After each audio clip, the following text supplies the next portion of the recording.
SER Podcast.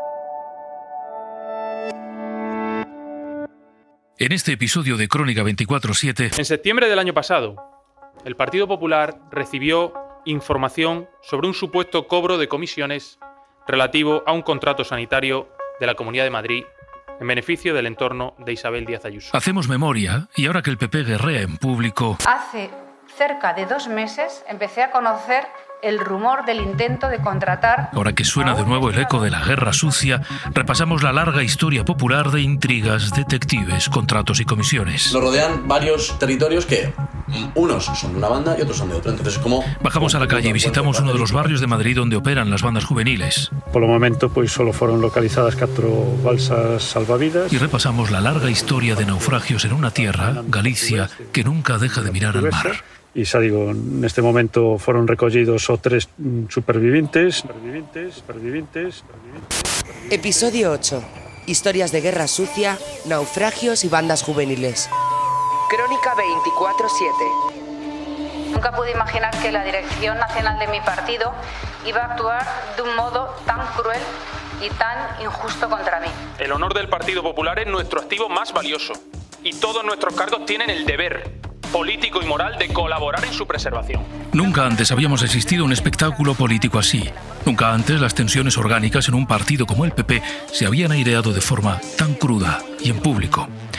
Pero esta historia de comisiones y contratos bajo sospecha, de guerra sucia y de agencias de detectives, de intentos de espionaje, suena a otros casos, en el mismo partido, en la misma comunidad. La vieja guerra sucia en el PP.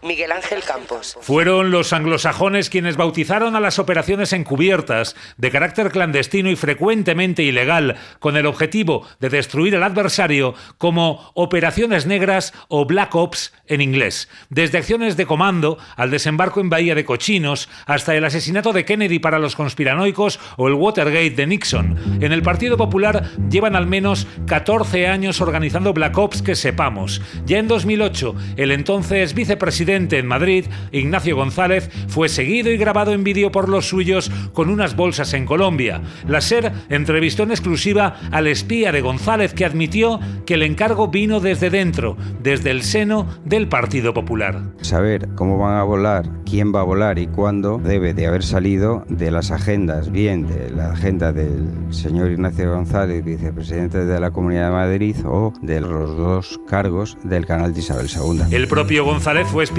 después por el comisario Villarejo por su ático en Estepona. Fue el propio comisario quien grabó esta conversación en un bar entre él mismo y el vicepresidente madrileño. Te voy a dar esto, te llamo y te lo doy. Claro, ya está. Discreción, mucho. No te preocupes, yo soy una tumba. Y yo sé que estas cosas, macho... No te preocupes que yo soy una tumba. Gracias. Conversación filtrada de nuevo desde dentro del PP, después de que Ignacio González negase esa misma reunión, y Esperanza Aguirre tampoco eludió esta charca para pedir una investigación hasta el final. Sí, se está aludiendo a presuntos delitos como seguimientos ilegales, espionajes, grabaciones, etcétera. Yo misma me dirigiré también a la Fiscalía para pedirle que se aclare esta cuestión cuanto antes. Y en Madrid estalló la trama de espías que llegó a los tribunales y fue archivada en 2019 por falta de contundencia en las pruebas, después de investigar durante años los seguimientos a adversarios de Esperanza Aguirre en el PP como Manuel Cobo o Alfredo Prada. Espionajes que fueron ordenados supuestamente por la propia comunidad que ella dirigía, con una gestapillo de agentes de la policía y guardia civil afines, en connivencia con su secretario general Francisco Granados. El dirigente del PP, Manuel Cobo, evidenció la existencia de ese espionaje supuestamente dirigido desde su propia formación política con dinero público. ¿Quién ha realizado esos seguimientos? Si estas personas que lo realizan son personas que tienen una retribución pública, y si viene de dinero público, si esa administración, esa entidad, ese organismo público que les paga, tiene competencias para realizar un seguimiento a mi persona o a la del vicepresidente de la Comunidad de Madrid o a cualquier otra. Otra víctima de estas Black Ops fue Cristina Cifuentes. La entonces presidenta de la Comunidad de Madrid se defendía como gato panza arriba y se negaba a dimitir a pesar de las informaciones respecto a su máster que constaba en su currículum pero que nunca realizó. Encastillada, ofreció aquella frase para la historia. Así que a los que queréis que me vaya, no me voy, me quedo, me voy a quedar, voy a seguir siendo vuestra presidenta y voy a seguir trabajando por todos vosotros. Pero de nuevo el fuego amigo la sepultó. La filtración del vídeo en la que era conducida a la trastienda de un comercio después de haber hurtado unas cremas acabó con su carrera política. Alguien guardó durante años el vídeo para soltarlo a uno de sus medios cuando le convino. Una Black Op de libro.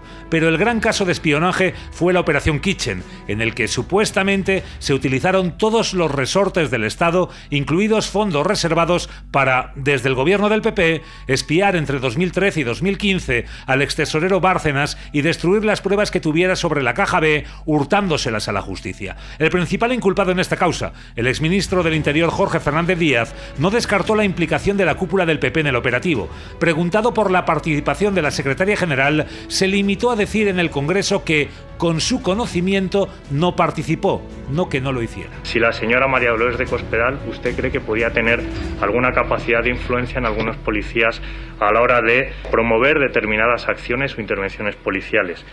Debo decir que con mi conocimiento, no. Con mi conocimiento, no.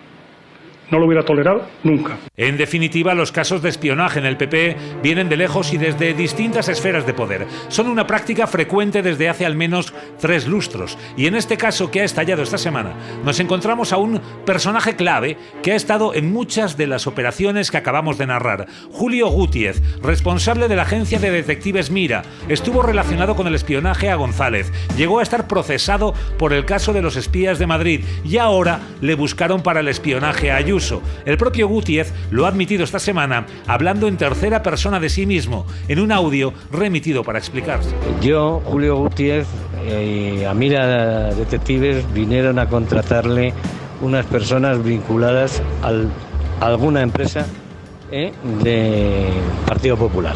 Y el detective Julio Gutiérrez se ha quitado de en medio. Ha viajado a Colombia y no contesta las llamadas, después de reconocer que el intento de espionaje se produjo y que se lo pidieron desde el PP, de manual en toda Black Op que se precie. Pero que el dedo no obstruya la visión de la luna, a lo importante. Persisten las dudas sobre el contrato cuya integridad no ha sido exhibida a la opinión pública. Tampoco las facturas del hermano de Ayuso que acreditarían qué pagos se hicieron y por qué concepto, ni las actas de recepción que atestiguen que el material fue efectivamente entregado a los hospitales. Los hechos son que el gobierno de Ayuso adjudicó a dedo a la empresa de un amigo personal, detrás de la que se encontraba el hermano de la presidenta, que cobró por ello. La legalidad de los hechos está por ver. La ética de la adjudicación es difícilmente soportable. Crónica. Eran muy llamativos, era muy novedoso, porque bueno, tanto la estética, 24/7, la música diferente, como hace unos 20 años María Oliver formó parte de los Latin King, una de las bandas que en aquella época protagonizaba algunos de los enfrentamientos más violentos en ciudades como Madrid. Ese discurso de querer ayudar, de ver, yo sí que veía como a estos jóvenes, pues semana sí, semana no, el panchito, el no sé qué, les insultaban en la plaza, les pegaban por la noche en la discoteca y demás. Ella es hoy investigadora de un proyecto universitario que analiza el comportamiento de las bandas juveniles en varias ciudades del mundo, también en España, en Barcelona o en Madrid. Estamos asistiendo desde luego a una situación que se va volviendo más, parece que se va volviendo más violenta con el tiempo. Antes hablábamos o escuchábamos hablar de a lo mejor un asesinato o una muerte o una agresión incluso con arma blanca, como mucho una vez al mes o una vez al año había a lo mejor una muerte y ya era tremenda. El primer fin de semana de febrero, 2 jóvenes mueren en 2 peleas diferentes entre bandas. A las 12 de la noche estábamos pasando por la calle Atocha y había un chico que estaba con la frente como ensangrentada. Una de ellas, en pleno centro de Madrid. No son un juego, las bandas son un peligro, conducen a un camino muy oscuro. Es un problema que debemos abordar de forma conjunta, con rigor y con mucha precisión. Hay que acabar con las bandas juveniles. Además de mostrar nuestro apoyo a cualquier medida que tienda a eliminar y contener este tipo de violencias. Que se en Crónica 24/7 visitamos uno de los barrios de la capital en los que se dejan ver estas bandas y nos preguntamos cómo viven estos picos de violencia las familias con hijos jóvenes y adolescentes. La vida en el barrio, la vida entre bandas. Joan Jimeno. A poco menos de 6 kilómetros del centro de Madrid, fuera ya de la almendra de la M30, viven unos 23.000 vecinos en el barrio de Orcasitas, un barrio periférico de trabajadores y de familias, aunque es una de las zonas más estigmatizadas de la capital. Es un barrio desconocido y yo creo que el estigma es nuestra convivencia con otras etnias. Tenemos etnia gitana, tenemos latinos, tenemos rumanos. Y la convivencia es buena.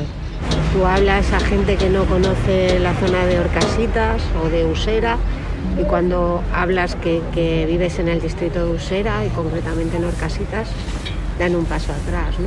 Estigmatizadas en parte porque es uno de los territorios donde se mueven las bandas juveniles, unas bandas que han puesto en cuestión la seguridad de Madrid en estas últimas semanas y sobre las que ponemos el foco desde hace días en los medios de comunicación. Pero ¿qué piensan los vecinos y cómo lo gestionan, cómo reciben todas estas noticias? A mí me da mal rollo, obviamente. Pues a ver, ahora mismo estamos recibiendo impulsos todo el rato. Y cuando se ponen a hablar mucho de un tema, ya todo el mundo está nervioso con ese tema, ¿no? Eduardo y Gabriel son dos jóvenes de 20 años. Nos reciben en su casa, en un 5º piso de un edificio de protección oficial. Son chavales que se mueven mucho por el barrio, que conocen incluso a algunos integrantes de estas bandas y que viven con cierta inquietud sus movimientos. Depende de la situación, pasas por X sitio y depende de lo que tú, la información que hayas recibido, decides pasar o no pasar. Ahora mismo hay muchísima gente que este fin de semana ha recibido información, ha recibido muchos impulsos en el tema de en esta zona no tienes que estar porque te pueden matar. Y la gente este fin de semana estaba con miedo. Estas últimas noticias sobre bandas han provocado incluso que hayan cambiado su ruta habitual en alguna ocasión. Yo, por ejemplo, hoy he hecho otra ruta que tampoco no me suponía mucho más tiempo y he decidido tomarla porque creo que son lugares o zonas por las que voy a pasar que son menos peligrosas, por así decirlo. Son jóvenes, trabajan y estudian y tienen unos recursos que otros chavales no han encontrado. A unos pocos metros de este piso nos reciben en un parque frente a la Asociación Vecinal de Orcasitas, Maika, Vanessa y Paco. Los tres son padres y madres, viven desde hace muchos años en el barrio y han visto su crecimiento, lo han visto prácticamente nacer desde las chabolas y como madres, como padres, también viven con cierta preocupación la presencia de las bandas. Como madre, en principio con miedo, lo que pasa es que tú no puedes encarar esa situación frente a tu hijo con ese miedo. Y a tu hijo pues hablar mucho con él, contarle lo que está pasando, porque no le puede, a ver, para empezar no se le puede engañar nunca a un adolescente menos, claro. Pero hablarle de la situación real, de qué puede pasar, a qué se puede enfrentar una vez que esté en la calle, ¿no? Yo soy madre de una adolescente de 14 años. Justo hoy me preguntaba, oye, ¿hay bandas juveniles en Usera? Y yo, pues sí. Me dice, y digo, bueno, pues en principio, yo entiendo que son hechos muy aislados, que la violencia, y no sé si me engaño a mí misma, suele ocurrir entre ellas. Lo piensas y dices, jolín, a lo mejor le estoy dando una sensación de cobardía, ¿no? Porque yo lo que le digo a mi hijo es, si ves algún altercado, apártate y déjalo estar, ¿no? Pero por otro lado, claro, es el miedo a que su integridad física peligre, ¿no? Los vecinos, los que llevan más tiempo viviendo en el barrio, ponen el foco en el abandono de las administraciones. Creen que el problema de las bandas se podría haber abordado antes, pero sobre todo que se podría haber abordado desde otra perspectiva, más que con mano dura, desde un punto de vista social. Y yo creo que a las que se les espera son a las administraciones públicas, que no llegan o que no ponen los recursos suficientes. Esto lo que hay que poner son medidas preventivas, no llegar a que lleguen con el machete. No se les da ningún tipo de salida, ni a nivel educativo ni a nivel de trabajo. Es decir, no se les incentiva para que ellos busquen una salida. Entonces, lo más fácil, como jóvenes que son, pues es eso, unirse a bandas. También ha habido un incremento importante de venta de alcohol descontrolado, que no controla nadie. Yo añadiría una cosa a lo que han dicho Paco y Maika, y es la falta de alternativas de ocio también. O sea, tienes los centros culturales que están cerrados el fin de semana, salvo para actividades puntuales que en general están dirigidos más a infancia que a jóvenes. La biblioteca de Orcasur está cerrada, aquí no hay biblioteca y hay una falta, ¿no?, de alternativa de ocio para que justamente pues estén en otro sitio que no sea la calle, ¿no? Esta inacción de la que hablan los vecinos es la que dicen provoca que haya menores que no tengan nada que perder. Carne de cañón para estas bandas. En la calle, al fin y al cabo, la persona que más peligro tiene es la que menos tiene que perder, ¿no? Lo que hacen es captar gente, al fin y al cabo, que pues, ha perdido prácticamente todas las opciones o ha perdido el sentido común de decir no voy a poder hacer nada más que no sea delinquir, ¿no? Entonces yo creo que se nutren de captar gente que está en su peor momento. O sea, chavales con 14, 15 años que han podido perder a sus padres, que les han echado de casa, que se han metido en muchas movidas. Aún así, y a pesar de todo, reivindican su barrio, el pasado, el presente y también el futuro de Usera. También hay un presente muy interesante en Usera, ¿no? Hay espacios artísticos en Usera que no conoce nadie. Hay como mucha creatividad, mucha innovación, muchas personas uniéndose. Todo el movimiento feminista en Usera es muy potente. Somos un barrio unido y somos un barrio fuerte. Somos un barrio muy fuerte que no conoce nadie. Crónica 7, 24, 7.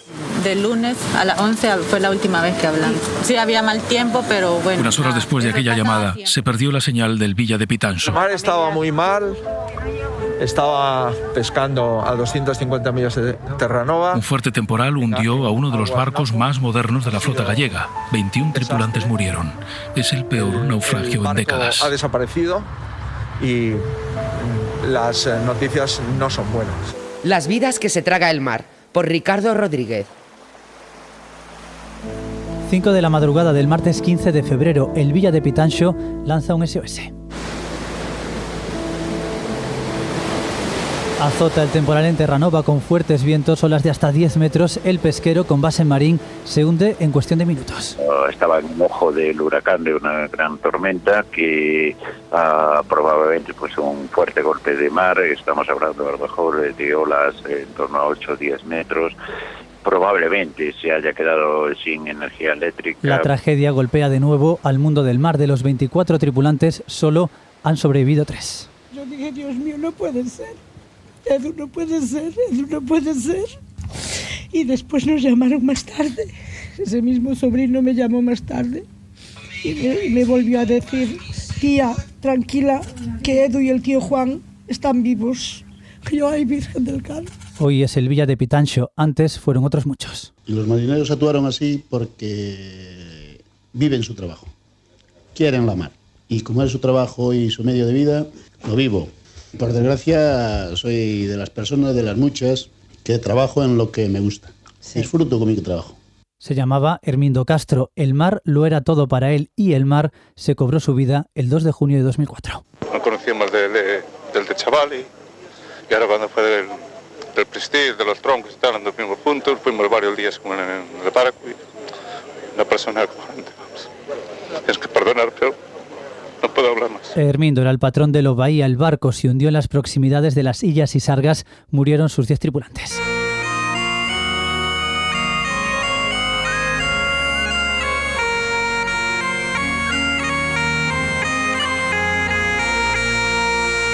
Madrugado por todo ormeceu amor, a lúa bane sobre sonda. El Lobaía forma parte de la lista negra de naufragios que marcan la historia de Galicia. Ostonechos, La Xana, Siempre Casina, Mar de Marín, Sin Querer 2 son solo algunos a los que esta semana se ha sumado el Villa de Pitancho. Perderé otra vez a vida cando rompa luz nos con... Yo trabajé un año en ese barco. Y bueno, hace en octubre que desembarqué y bueno, por lo que tengo un poco de conocimiento, me parece que estaban durmiendo todos. Pues esas horas que ocurrió eso, terminaron de la hora del aparejo y todos se van a dormir.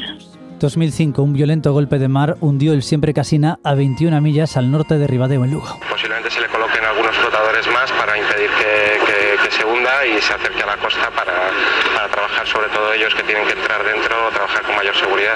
Murió toda la tripulación. Se recuperaron los cuerpos de 6 de los 8 marineros que iban a bordo. Tirouse el malo padre ao mar e que todo o padre 2 metros de distancia dele é que non pude salvarlo, que non pude ni botaño a mano. Desapareceu. Burela, donde tenía su base el pesquero, se tiñó de luto. Esta alcaldía é o seguinte: declarar 3 días de loito oficial con motivo do naufraxio do buque pesqueiro Sempre Casina. As redes baleiras en gaivotas.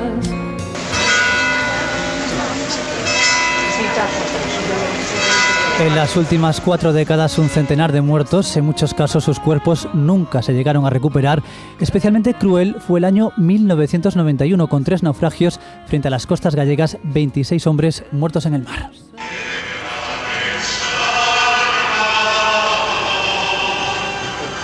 Ostonechos y la Xana naufragaron frente a Costa da Morte, perdieron a casi toda la tripulación. El pesquero Hermanos Díez Colomé II se fue a pique ese mismo año a unas 30 millas del puerto de A Coruña. Tras ser embestido por un gran mercante, no hubo supervivientes.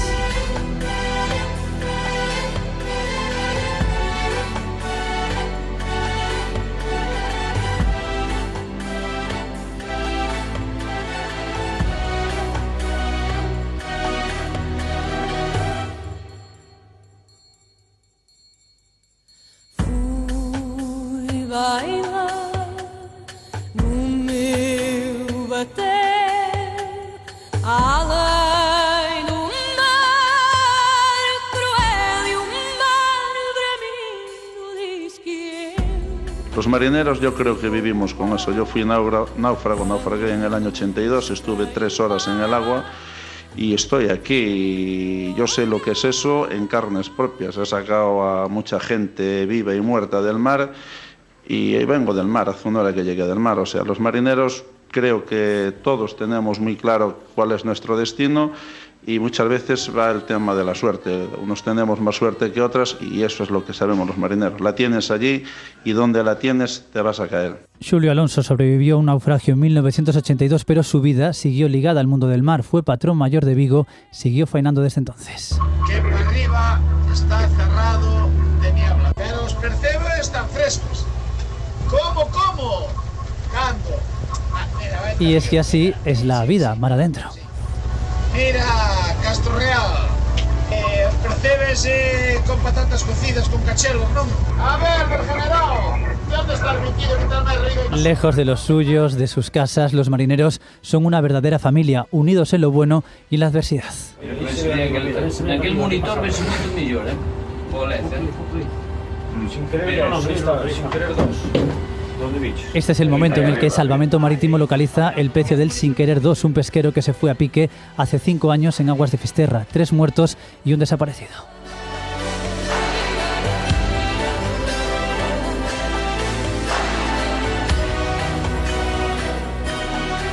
La dureza del trabajo en el mar vuelve a primer plano cada vez que ocurre un naufragio como el que esta semana se cobró la vida de los 24 tripulantes del Villa de Pitanxo. El pesquero se hundió en apenas minutos en medio de las aguas gélidas de Terranova en pleno temporal. La antropóloga Rosa García Orellán viajó hace años a esa zona de Canadá para conocer la realidad con la que se encontraba la flota gallega. Yo tengo recogidos testimonios y datos de los años 70, de los años 80...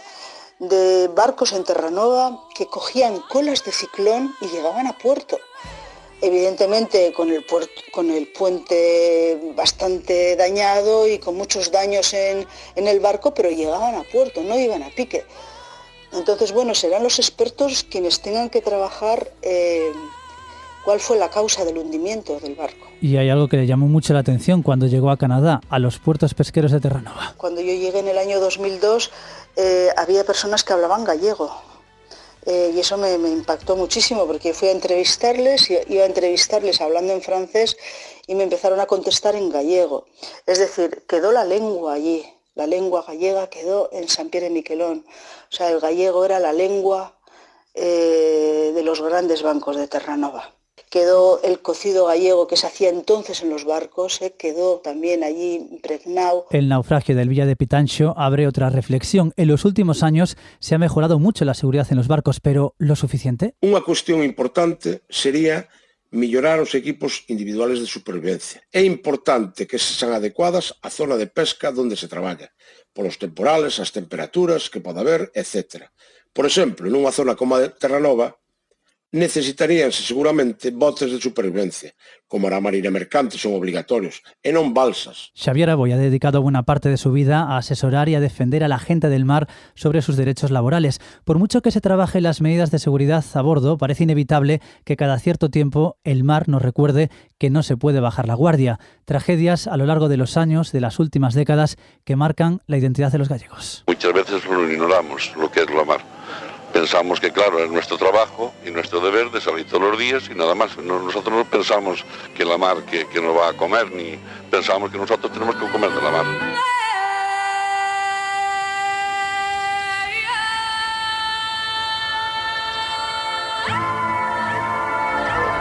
Esto es Crónica 24/7. Ahora mismo hay muchísima gente que este fin de semana ha recibido información en el tema de en esta zona no tienes que estar porque te pueden matar, y la gente este fin de semana estaba con miedo. Crónica 24/7 es una producción de Ser Podcast. Un espacio de reporterismo que observa la realidad de forma pausada. Dirección, Pedro Blanco. Tía, tranquila, que Edu y el tío Juan están vivos. Un podcast de periodismo reposado.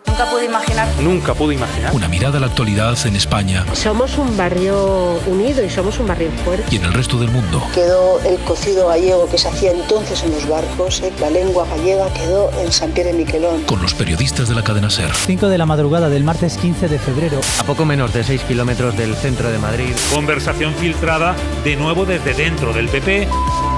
Realización y diseño sonoro, Roberto García. Te espero en el próximo episodio. Disponible los sábados a las 10 de la mañana en Ser Podcast y en las principales plataformas.